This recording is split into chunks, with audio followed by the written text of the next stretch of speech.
বন্ধুরা, আশা করি তোমরা সকলেই ভালো আছো। তোমার চ্যানেলে তোমাদের সবাইকে স্বাগতম। তো পরীক্ষা শেষ, পরীক্ষার পরে রেজাল্ট নিয়ে আমরা তো অপেক্ষা করছি যে রেজাল্ট কবে বেরোবে। তবুও তোমাদের প্রথমেই জানিয়ে রাখি যে আমাদের রেজাল্ট বেরোনোর সম্ভাবনা মাধ্যমিকের ক্ষেত্রে এই মে মাসের মোটামুটি 10 থেকে 13-র মধ্যে, এবং উচ্চ মাধ্যমিকদের যারা রয়েছে তারা মোটামুটি 15 থেকে 18-র মধ্যে উচ্চ মাধ্যমিকের রেজাল্ট বেরোনোর সম্ভাবনা রয়েছে।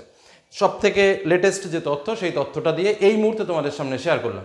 এবার ঠিক পরীক্ষার আগের মুহূর্তে অনেকে এই বিষয়টা জানতে চেয়েছে, স্যার সত্যি কথা বলুন যে লোয়েস্ট কত মার্ক পেলে পাস, বা আমাদের পাস নম্বর কত, বা কত মার্কে কত ডিভিশন। আমি সেই বিষয়টা তোমাদের সামনে একদম ক্লিয়ার করে দিচ্ছি উইথ গ্রেস মার্ক। কেন গ্রেস মার্কের কথা বলছি? কারণ স্বাভাবিকভাবে পাস মার্ক একটা থাকে, কিন্তু কিছু কম হলেও কিন্তু পাস হয়ে যায়। সেক্ষেত্রে গ্রেস মার্ক নিয়ে তোমাদের কত পেলে, ন্যূনতম কত পেলে তোমরা পাস হবে, সেটা মাধ্যমিকদের জন্যও বলবো এবং উচ্চ মাধ্যমিকদের জন্যও বলবো। আমি সমস্ত কিছু নোট করে নিয়েছি, এবার জাস্ট বলার পালা। তা প্রথমেই যারা এখনো চ্যানেলকে সাবস্ক্রাইব করেনি তাদের বলবো চ্যানেলটাকে সাবস্ক্রাইব করে নিতে, কারণ বিভিন্ন ইম্পর্টেন্ট তথ্য কিন্তু তোমরা পেতে থাকবে, এবং তার সঙ্গে অবশ্যই রেজাল্ট সংক্রান্ত তথ্য, এর পরবর্তী ক্লাস সংক্রান্ত তথ্য, বিভিন্ন কিছু। তো প্রথমেই মাধ্যমিক নিয়ে আমরা চলে যাই। তো মাধ্যমিকের ক্ষেত্রে আমরা 700 মার্কের পরীক্ষা দিয়েছিলাম। 7টা আমাদের সাবজেক্ট ছিল, তার মধ্যে রিটেন পরীক্ষা দিয়েছিলাম 90 মার্কের, আর প্রত্যেকটা সাবজেক্টের একটা করে প্রজেক্ট পেপার দিয়েছিলাম।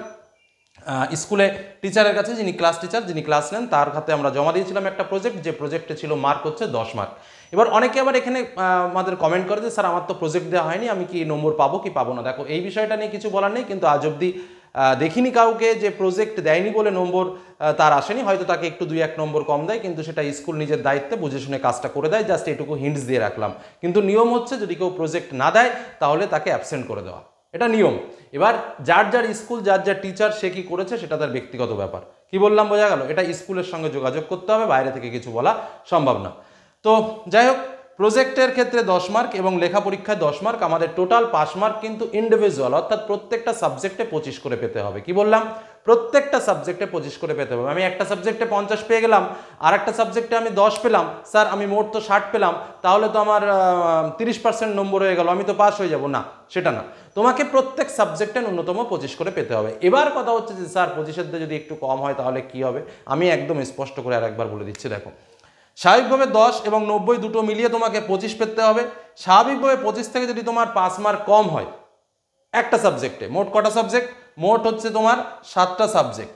এই 7টা সাবজেক্টের মধ্যে তোমার যদি একটা সাবজেক্টে 20 হয়, কথাটা ভালো করে বুঝে নেবে, 5 মার্ক কম হয়ে যায়, তাও টেনশন নেওয়ার কিছু নেই, তুমি নিশ্চিন্তে থাকতে পারো, তুমি পাস আউট হয়ে যাবে। কিন্তু তবে একটা শর্ত আছে। কি শর্ত? এই একটা সাবজেক্টে যদি 20 হয়, অন্যান্য সাবজেক্টগুলো তোমাকে ভালোভাবে পাস করতে হবে। কি বললাম বোঝা গেল? বা অন্যান্য সাবজেক্টগুলো ন্যূনতম 22 বা 23-এর উপরে নম্বর তুলতে হবে। 22 করেই আমি ধরলাম, 22-এর উপরে নম্বর তুলতে হবে। মানে একটা সাবজেক্টে হয়তো হাইয়েস্ট 5 মার্ক তোমাকে গ্রেস দেবে, কিন্তু সব কটা সাবজেক্টে 5 মার্ক গ্রেস দেবে না। স্যার সব কটা সাবজেক্টে কত মার্ক গ্রেস দেবে তাহলে? সব কটা সাবজেক্টের ক্ষেত্রে 3 অথবা 4 মার্ক। ধরো তুমি 7টা সাবজেক্টে প্রত্যেকটাতে 22 22 22 22 22 22 করেছো, টেনশন নেওয়ার কিছু নেই, তুমি পাস করে যাবে।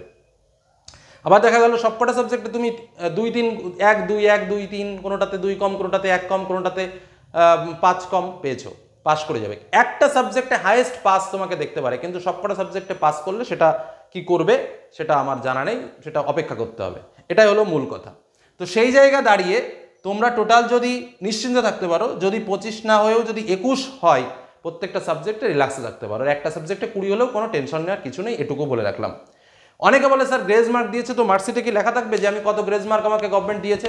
একদম পরিষ্কার করে বলি যে মার্কশিটে শুধুমাত্র পাস লেখা থাকে, মার্কশিটে কখনো গ্রেজ মার্ক কত দেওয়া হয়েছে বা কি দেওয়া হয়েছে সেটা বোঝা যায় না। তবে স্যার আপনি কি করে বলছেন যে গ্রেজ মার্ক দেওয়া হচ্ছে? এটাই তো বড় কথা। কারণ হচ্ছে আমাদের কাছে কিছু কিছু মার্কশিট আছে, বা আমরা কিছু কিছু মার্কশিট দেখতে পাই পরীক্ষা রেজাল্টের পরে, যে মার্কশিটগুলো দেখলেই আমরা বুঝতে পারি যে গ্রেজ মার্ক দেওয়া হয়েছে। আর তাছাড়া তো অন্যান্য বিভিন্ন তথ্য আমরা পাই। তো যাই হোক, এটা প্রমাণ বলে দিচ্ছি। দেখবে কিছু কিছু স্টুডেন্টের মার্কশিটে দেখবে বাংলাতে 25, ইংরেজিতে 25, অঙ্কে 25, ভূগোলে 25, ইতিহাসে 25। সে সবকটা সাবজেক্টে 25 কি মুখস্থ করে পেয়েছিল? একদম মেপে মেপে নম্বর পেয়েছে? দাড়িপাল্লার মাপ হয় কখনো? হয় না। তার কারণ হচ্ছে তার রাশিতে ছিল ওরকম, কোনোটাতে 20, কোনোটাতে 22, কোনোটাতে 23, কোনোটাতে 21, কোনোটাতে ধরো 24 এরকম পেয়েছে। তাকে গড়ে 25 করে দিয়ে গ্রেজ মার্ক দিয়ে দিয়ে এটাতে 5 দিল, এটাতে 3 দিল, এটাতে 2 দিল, এটাতে 4 দিল, এটাতে 1 দিল, এভাবে দিয়ে তাকে পাস আউট করে দেওয়া হয়েছে। বোঝা গেল কি বললাম? এই হলো গ্রেজ মার্কের ফান্ডা। পরিষ্কার? এবার আসবো আমরা আমাদের পাস মার্ক, বা তাহলে গ্রেজ মার্ক নিয়ে বা ন্যূনতম আমাকে কত পেতে হবে আমি কিন্তু ক্লিয়ার করে বলে দিলাম। এবার দেখো ডিভিশন। মার্কশিটে কিন্তু ডিভিশনের কোনো উল্লেখ থাকে না, মার্কশিটে শুধুমাত্র গ্রেডেশন কথাটা উল্লেখ থাকে। গ্রেড তোমরা জানো ভালো করে। এবার আমরা কি করি? ওই যে 7টা সাবজেক্ট পেলাম সেই 7টা সাবজেক্টের সব নম্বরগুলোকে যোগ করব, প্রথম কাজ। 7টা সাবজেক্টের নম্বর যোগ করে কত মার্কস হয় তার উপর ডিপেন্ড করে ডিভিশন। কত মার্কস? আমার পাস মার্ক কিন্তু 175, অর্থাৎ কেউ যদি প্রত্যেকটা সাবজেক্টে 25 করে পায় তাহলে সে 175 পাবে, 175 পেলে পাস, কিন্তু প্রত্যেক সাবজেক্টে 25 করে পেতে হবে, এটাই কিন্তু শর্ত ছিল। থার্ড ডিভিশন মার্ক 175 থেকে 314 মধ্যে যারা থাকবে তারা পাবে থার্ড ডিভিশন, 315 থেকে 419 পর্যন্ত যারা তারা পাবে সেকেন্ড ডিভিশন, 420 থেকে 524 পর্যন্ত যারা তারা পাবে ফার্স্ট ডিভিশন, 525 থেকে শুরু করে 700 পর্যন্ত যে নম্বর তারা পাবে স্টার মার্ক। এটা হচ্ছে ডিভিশন সিস্টেমে যে মার্কসটা হয় সেটা তোমাদের শেয়ার করলাম। আর একবার মিলিয়ে নাও, পাস মার্ক 175, কিন্তু শর্ত একটাই, প্রত্যেকটা সাবজেক্টের ন্যূনতম 25 থাকতে হবে। আর এটা তো বললাম, কিন্তু মার্কশিটে তোমার 25 করে লেখা থাকবে, আর কম থাকলে সেটা তোমাকে দেখাবে না।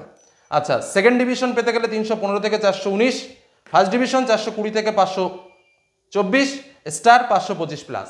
তো স্বাভাবিকভাবে 7টা সাবজেক্ট যোগ করে তোমার যে নম্বরটা হয় সেই নম্বরটা এই যে মডেলটা দিলাম এই মডেলের মধ্যে একটু মিলিয়ে দেখে নেবে কোনটার সঙ্গে মিলে গেল, সেটাই তোমার ডিভিশন। এই হলো মূল বিষয়। আশা করি grace number, pass mark, division নিয়ে এই মুহূর্তে তোমাদের আর কোনো কথা নেই। এবার আসে একটু উচ্চ মাধ্যমিকের আলোচনায়। উচ্চ মাধ্যমিকের আর মাধ্যমিকের ক্ষেত্রে বিষয়টা একটু আলাদা। কি আলাদা? না, মাধ্যমিকের ক্ষেত্রে আমরা বলেছিলাম প্রজেক্ট এবং লেখা দুটো মিলিয়ে 25 পেতে হবে। উচ্চ মাধ্যমিকের ক্ষেত্রে কিন্তু সিস্টেমটা আলাদা। কি বলছে না, থিওরি এবং প্রজেক্ট দুটো আলাদা আলাদা পার্ট। থিওরিতে আলাদা পাস করতে হবে এবং প্রজেক্টে আলাদা পাস করতে হবে। অনেকে বলে প্রজেক্ট স্যার জমা দিইনি। এবার সেক্ষেত্রে আমি এর আগেও বলেছি, মাধ্যমিকের ক্ষেত্রেও বললাম যে এই ক্ষেত্রে সম্পূর্ণ এটা স্কুল ডিপেন্ড করবে যে স্কুল কি করবে কি না করবে।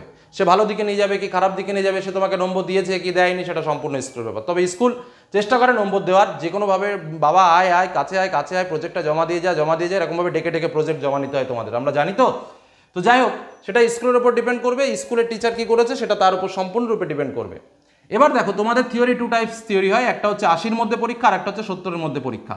80-র মধ্যে পরীক্ষা হলে তোমাকে 24 পেতে হবে আর প্রজেক্টে 6 পেতে হবে, এই দুটো মিলে 30 পেলে পাস। আর 70-এর মধ্যে পরীক্ষা হলে 21 পেতে হবে আর প্রজেক্টে 9 পেতে হবে, দুটো মিলে 30। এবার কথা হচ্ছে যে স্যার আমার একটু কম নম্বর উঠছে, কত কম পেলে আমি পাস করব?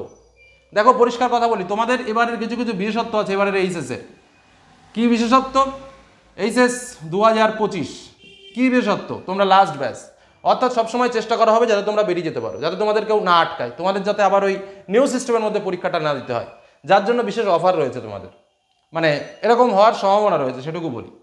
কি না, তোমাদের গ্রেজ মার্কটা একটু ভাবনা চিন্তা করে দেওয়া হচ্ছে এবং যাতে তোমাদের পাস আউট বেশি করে দেওয়া যায়, এবং পার্সেন্টেজ যেটা 90 রয়েছে সেখানে 90 থেকে 92% করলেও কিন্তু কোনো বিষয় নয়, সেটাও হতে পারে।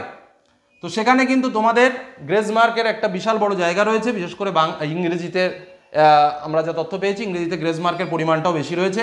তো সেখানে 24-এর ভেতরে কেউ যদি 18 মার্ক পাও একটা সাবজেক্টে, সব সাবজেক্টে পেলে হবে না, ওয়ান সাবজেক্ট, একটা সাবজেক্টে যদি 18 পাও তাহলে টেনশন করার কোনো দরকার নেই, কিন্তু অন্যান্য সাবজেক্টগুলোতে 20 করে পেতে হবে। বোঝা গেল কি বললাম? ঠিক একই রকমভাবে 70-এর মধ্যে পরীক্ষায় একটা সাবজেক্টের ক্ষেত্রে 16 পেলে টেনশন নেওয়ার কোনো টেনশন নেই, কিন্তু প্রত্যেক সাবজেক্টে ন্যূনতম তোমাকে 17 করে পেতে হবে, মানে 4 আর 5 এই ডিভিশনে ভাগ হচ্ছে 4 এবং 5। বোঝা গেল কি বললাম? মানে 5টা সাবজেক্টের মধ্যে একটা সাবজেক্টে তুমি কম পেয়েছো, কোনো টেনশন নেই। আর অনেকে বলতে পারো স্যার আমার প্রজেক্টে আমি 20 পেয়েছি, 20তে 20, আর স্যার থিওরিতে আমি 10 পেলাম, আমার তো স্যার 30 হয়ে গেল, তাহলে তো আমি পাস করে যাব। না, পাস করবে না, কারণ উচ্চ মাধ্যমিকের নিয়মে যেটা বলছে যে প্রজেক্ট এবং থিওরি আলাদাভাবে তোমাকে পাস করতে হবে। বোঝা গেল কি বললাম? এটাই হলো সিস্টেম।